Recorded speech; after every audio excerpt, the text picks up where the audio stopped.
Hello everyone. I'm making this video at the Cambria Dog Park that's located on the old rodeo fields. Behind me are the fields, and next to me over here is the dog park, and it's a balmy winter day. It feels like spring. And so I'm taking advantage of the outdoors to bring you a message about patience.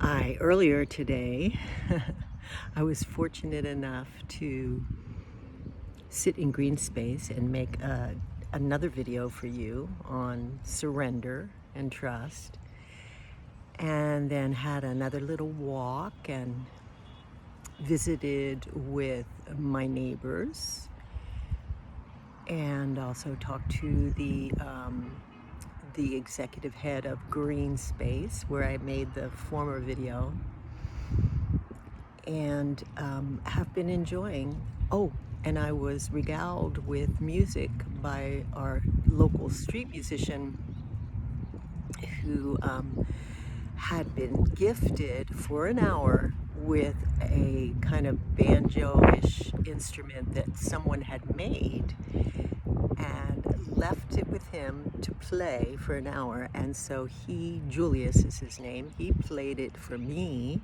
So I got a little concert all to myself. And anyway, I wanted to share the magic of living a kind and gentle life. And now granted, I have started my foundation in an extremely beautiful place, and one in which I lived over a decade ago, and then had to leave and go elsewhere, and then have recently come back to, and it's always felt like home. So, there's a part of me that says, oh, well, good for you, but not everyone can live in a place like this and have this much available nature in a small town, and community interaction, and really friendly, beautiful people here. We have the usual array of weirdos and gossips and kind of free spirits of a small town. But basically, I think people are attracted here because they are on a journey to find a kind and gentle life. And I wanted to talk to you about how patience has worked for me in that regard. About 14 years ago, over 14 years ago, 14 and a half to be exact, I met a man who took me to another place, and whom I have felt is my true love. And yet, after a short period of kind of sort of being together, we moved apart. And, for a variety of reasons, no blame on either one of us, but there were, of course, shadows involved, and the unpleasantness of being older in life and having, gone through a lot of pain and suffering with partners and spouses and lovers. And so when that all came, the beautiful affinity that we had was discolored by that, was overshadowed by that. And I know I am as much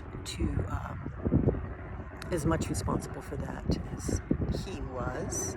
And I also know that since then I have stayed in love with him, and also been on a path, on a journey to clear and heal myself, so that what I brought to the table, if I were able to be with him again, that I would be bringing some clean energy to that table.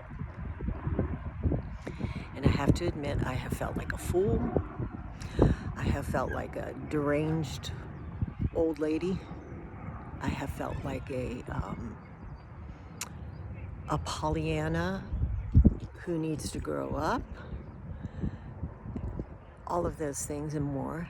And yet I've also found the deepest, truest love within me for myself, and an appreciation for myself that I never really had before. And that in itself was worth the price of admission. And yet, because I have come to this wonderful place of peace and love, and because I have been so devoted to my own evolution and clearing my own shadows and doing my work and making sure that I am up to date, I also have a certain impatience. I'm realizing it, and it's kind of come to a head recently. I've realized more than once over the years, like, I want patience and I want it right now.